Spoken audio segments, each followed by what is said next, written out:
Channel learning paradise, hope so you will be fine. मेरे channel के through आप सीख रहे हैं इंग्लिश लैंग्वेज, वो भी बहुत ईजी और कॉम्प्रिहेंसिव वे में। तो व्यूअर्स, आज का टॉपिक बहुत इंटरेस्टिंग होने वाला है, क्योंकि मैं आज आपको पढ़ाने जा रही हूँ इंग्लिश कॉम्प्रिहेंशन कैसे करते हैं, स्पेशली जब अनसीन आ जाए। ठीक है, तो चलिए वीडियो का आगाज करते हैं। और इससे पहले जो व्यूअर्स मेरे चैनल पे न्यू है, मेरे चैनल को सब्सक्राइब कर दें, लाइक कर दें और शेयर कर दें। और मैं उन सब्सक्राइबर के शुक्रगुजार हूँ जो मेरी जो है वो कंटिन्यूसली वो वीडियोस को देख रहे हैं, वॉच कर रहे हैं। और अपने जो है सब्सक्राइबर को भी शुक्रिया अदा करूंगी कि वो मेरी वीडियोस को टाइम दे रहे हैं, क्योंकि मेरी कोशिश होती है कि मैं आपके लिए इन्फॉर्मेटिव वीडियोस लाऊं जो सबके लिए फायदेमंद हो। चलिए वीडियो को आगाज करते हैं जी। कंप्रीहेंशन, अब कंप्रीहेंशन का मतलब क्या है? जैसे कि इसके नाम से जाहिर है, कंप्रीहेंशन का मतलब होता है टू कंप्रीहेंड। To comprehend. अब कंप्रीहेंड का क्या मतलब है? कंप्रीहेंड का मतलब होता है टू अंडरस्टैंड। ठीक है, फिर इसका गेन का मतलब है और टू अंडरस्टैंड। अब इसमें होता क्या है? अब इसमें जो एक पैराग्राफ गिवन होता है, उसमें आपने क्या करना होता है, उसके एंड पे क्वेश्चन गिवन होते हैं और आपने उनका आंसर करना होता है। ठीक है, अच्छा, अब कुछ स्टूडेंट क्या करते हैं कि पैसेज को नहीं पढ़ते, पैराग्राफ को नहीं पढ़ते, डायरेक्ट क्वेश्चन पे आ जाते हैं। और उसका नुकसान उन्हें क्या होता है? जब वो क्वेश्चन की लैंग्वेज देखते हैं कि ये लैंग्वेज जो है वो इस पैराग्राफ में मैच हो रही है, और वही आंसर एविडेंस उठा के वो लिख देते हैं। हालांकि बात होता ही है कि जो पैराग्राफ होता है उसमें उस क्वेश्चन का आंसर उस लाइन में नहीं होता, वो उससे पीछे वाली लाइन में होता है। मीन्स के एक रेफरेंस आ रहा होता है, एक कॉन्टेक्स्ट चल रही होती है, तो उसके अकॉर्डिंग जो है बात क्वेश्चन जो है वो उस लाइन के आगे भी हो सकता है, पीछे भी हो सकता है। लेकिन वो बच्चों की क्या आदत है कि वो पैराग्राफ नहीं पढ़ते और ब्लाइंडली वो जैसे क्वेश्चन पढ़ते हैं और उससे मिलती जुलती कोई ऐसी फ्रेज नजर आती है तो वो उसको वैसे छाप देते हैं। तो इस तरह जो है वो कंप्रीहेंशन जो है वो रॉन्ग हो जाती है और आपका कंसेप्चुअल लेवल खराब हो जाता है। यानी कि कंप्रीहेंड का क्या मतलब है? आपने अंडरस्टैंड करके फिर अपने क्वेश्चन आंसर देने हैं। तो सबसे पहले टिप ये है कि आप उस पैसेज को एटलीस्ट 2 टाइम्स जरूर पढ़ें। ठीक है, फर्स्ट रूल क्या है?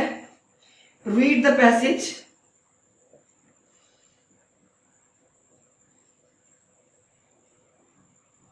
At least 2 time, at least 2 times. ठीक है, अच्छा जी, अब आपने क्या करना है, उसके बाद आपने आ जाना है उसके जो है वो गिवन क्वेश्चन आंसर पर।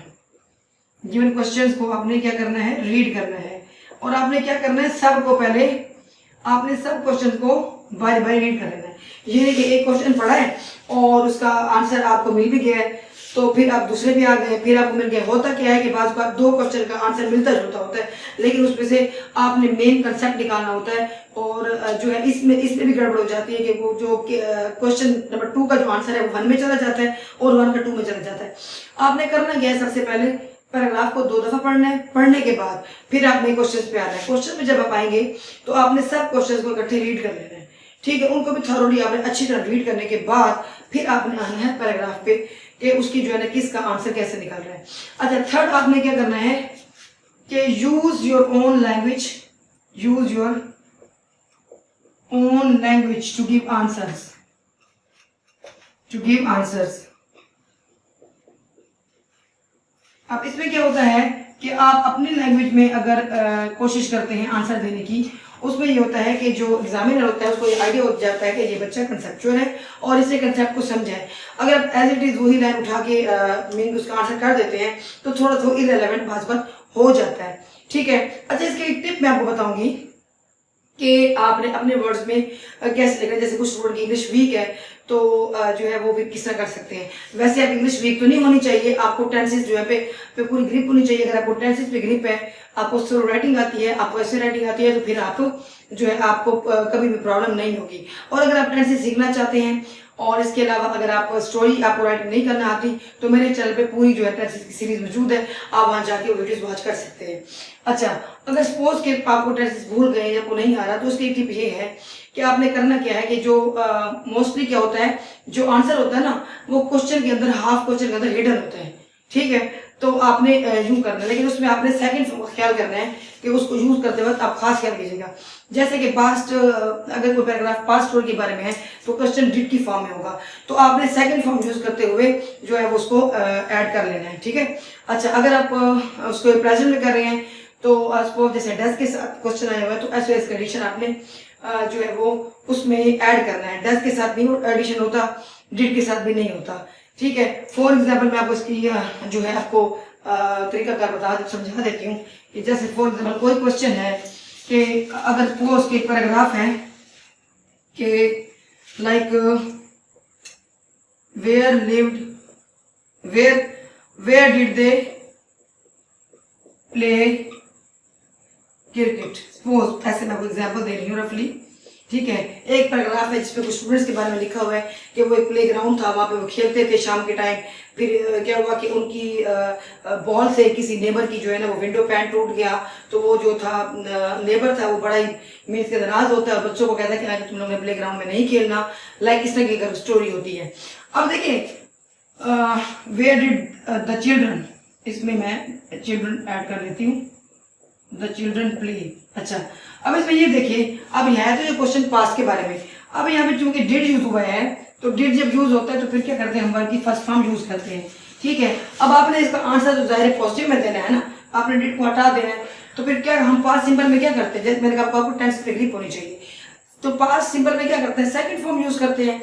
आपने सिंपली यहाँ पे क्या करना है द चिल्ड्रन। अब हालांकि वहां पे ना कुछ और किसी और वे में लिखा होगा पैराग्राफ में, तो आपने इसको ये देखिए, अब इसमें आपने इसको सेकंड फॉर्म यूज करते हुए प्लेड क्रिकेट, क्रिकेट खेलते थे। अच्छा जी, कहाँ खेलते थे, in the ground in their colony. ठीक है, अपनी कॉलोनी के किसी ग्राउंड में वो खेलते थे। तो इस तरह आपने आंसर करने हैं। ठीक है, तो ये तो हो गया आपको क्वेश्चन आंसर करने का तरीका कि आपने क्वेश्चन आंसर कैसे लिखना है। ठीक है, ये तो था क्वेश्चन आंसर बनाने का तरीका जो कि मैंने आपको बताया है। ठीक है, कि आपने पैराग्राफ को अच्छे से रीड करना है, फिर आपने जो है उनको उसको रीड करने के बाद क्वेश्चन को अच्छे से रीड करना है, क्वेश्चन को अच्छी तरह रीड करने के बाद फिर आपने उनके आंसर ढूंढने हैं। यानी कि ये गलती भी नहीं करनी कि एक क्वेश्चन को देखा फिर उसका आंसर ढूंढा फिर लिखा, फिर ढूंढा फिर लिखा। मैंने कहा कि दो बात ऐसा होता है कि आंसर दो क्वेश्चन के मिलते जुलते होते हैं, लेकिन हम लोग अपनी गलती करके जो क्वेश्चन 2 का आंसर होता है 1 में ऐड कर देते हैं, 1 का 2 में ऐड कर देते हैं। सेकंड थिंग बताइए, कोशिश करें अपने वर्ड्स में लिखें, और मैट्रिक लेवल पे फिर भी थोड़ा सा मार्जिन मिल जाता है, लेकिन एफए ग्रेजुएशन लेवल पे जो है मार्जिन नहीं मिलता। और कंसेप्चुअल जो है वो क्वेश्चन आंसर को चेक किया जाता है कि बच्चे ने कितना इसको कंप्रीहेंड किया, कितना अंडरस्टैंड किया। ठीक है, क्योंकि कंप्रीहेंशन का मतलब यही है कि कितना आप इसको अंडरस्टैंड कर रहे हैं। ठीक है, अच्छा अब बात हो रही है टाइटल की। आपने टाइटल कैसे बनाना है उसका पैराग्राफ का। अब टाइटल के लिए आपने करना ये है कि आप देखेंगे कौन सी चीज ज्यादा रिपीट हो रही है उस पैराग्राफ के अंदर, यानी कि जो राइटर है उसमें मेन थीम किस चीज के बारे में बताना चाह रहा है। वेदर स्टोरी चिल्ड्रन के बारे में है, वेदर स्टोरी जो है मोरालिटी पे है, मीन्स अखलाकियात पे है, वेदर स्टोरी जो है वो ट्रूथ और उसके बारे में, लाई के बारे में है। मीन्स कि उसमें जो राइटर है वो थीम क्या देना चाहता है वो आपने उसके अकॉर्डिंग जो उसका टाइटल चूज कर लेना है। यानी कि ज्यादातर रेपिटेशन किस चीज की हो रही है, नंबर 1 थिंग। सेकंड आपने क्या करना है, जो आप टाइटल जो है वो आपने लॉन्ग नहीं देना। अच्छा, कई स्टूडेंट क्या गलती करते हैं, वो टाइटल को बहुत ज्यादा लॉन्ग कर देते हैं, यानी कि ये भी ठीक नहीं होता। यानी कि जो आपका टाइटल है वो कितने वर्ड्स में कंसिस्ट होना चाहिए, टाइटल मस्ट बी, ठीक है, 3 to 4 वर्ड्स में आपका ये कंसिस्ट होना चाहिए। फॉर एग्जाम्पल जैसे मैंने कोई भी इसी पैराग्राफ की एक एग्जाम्पल दी है, आप इसमें लिख सकते हैं कि क्रिकेट इन द ग्राउंड, ठीक है, इतना काफी हो जाएगा।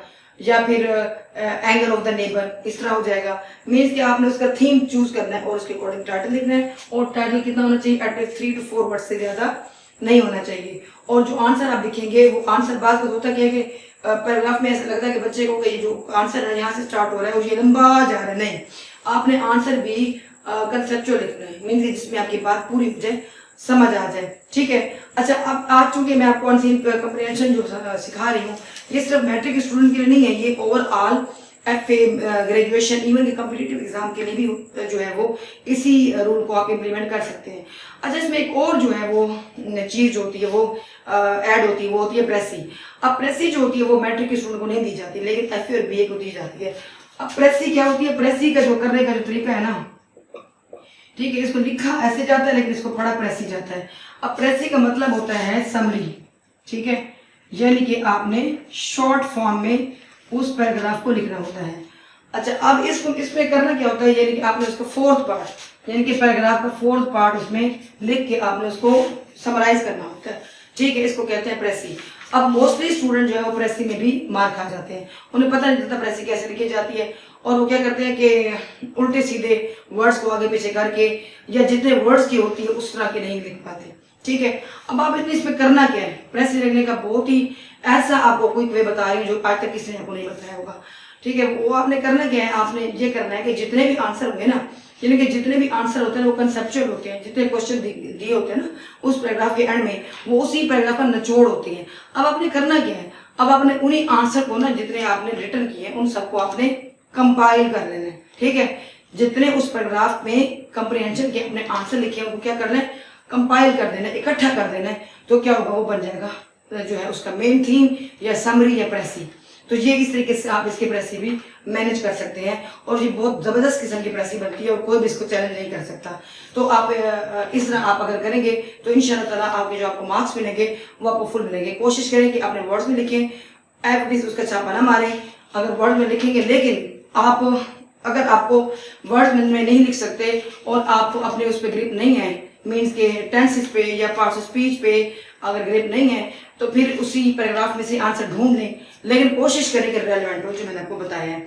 यानी कि आपको अगर समझ आ रहा है कि कुछ ज़्यादा हो रहा है तो यानी कि मेन जो है कंसेप्चुअल जो है उसको पढ़ें। उसका ये तरीका है कि उसको अच्छी तरह आप रीड ज़रूर करें, और रीड करने के लिए जो है कंप्रीहेंड करने के लिए, अंडरस्टैंड करने के लिए आपको वोकैबुलरी का आना बहुत ज़रूरी है। इसलिए मैं कहती हूँ कि सबसे मेन चीज़ इंग्लिश लैंग्वेज में वोकैबुलरी होती है। अगर आपको वोकैबुलरी आएगी तो फिर आप स्टोरी लिख पाएंगे, अगर आपको वोकैबुलरी आएगी तो फिर ऐसे लिख पाएंगे, अगर आपको वोकैबुलरी आएगी तो किसी भी पैराग्राफ की आप ट्रांसलेशन कर लेंगे, इंग्लिश टू उर्दू या उर्दू से इंग्लिश। अगर आपको वोकैबुलरी आएगी तो आप कंप्रीहेंशन लिख पाएंगे, चाहे आपके टेंस जितने मर्जी अच्छे हो, जितनी मर्जी आपकी ग्रिप हो, जितनी मर्जी आपकी पार्ट ऑफ स्पीच हो, आपके पास ज़ख़ीरे अल्फाज ही नहीं होगा तो आप क्या लिखेंगे। ठीक है, नॉलेज उस चीज़ के बारे में नॉलेज प्लस उसका ज़ख़ीरे अल्फाज यानी कि वोकैबुलरी आपका होना ज़रूरी है। यानी कि ऐसे आप लिख रहे हैं, आपको जो है टेंस पे ग्रिप है फुल, ठीक है, पार्ट स्पीच ग्रिप है फुल, अच्छा वोकैबुलरी भी आती है लेकिन नॉलेज नहीं है, यानी आपने इसकी रूट कॉज भी आपको पता हो, यानी कि आपको पूरा फुल नॉलेज हो तो फिर हम लिख पाएंगे। ठीक है, तो कंप्रीहेंशन के लिए सिर्फ वोकैबुलरी इनफ होगी, तो वो आपको अच्छे से आनी चाहिए। वोकैबुलरी आएगी तो अंडरस्टैंड कर सकेंगे, टेंस आएंगे तो अपने वर्ड्स में लिख सकेंगे। ठीक है, और जो तरीका मैंने बताया टाइटल का और प्रेसी का उसको आपने फॉलो करना है, तो इंशाल्लाह ताला आप अच्छे मार्क्स लेने के काबिल हो सकेंगे। ठीक है, तो मेरी वीडियो अगर आपको पसंद आई है तो इसको सब्सक्राइब जरूर कीजिएगा, क्योंकि मैंने पूरी कोशिश की है कि ईजी वे में आपको समझाऊं, और अपने नियर डियर फ्रेंड्स के साथ जरूर शेयर कीजिएगा। तो मिलेंगे नेक्स्ट वीडियो में, मुझे अपनी दुआ में याद रखिएगा और अपना ढेर सारा ख्याल रखिएगा। मिलेंगे नेक्स्ट वीडियो में, टिल देन बाय बाय।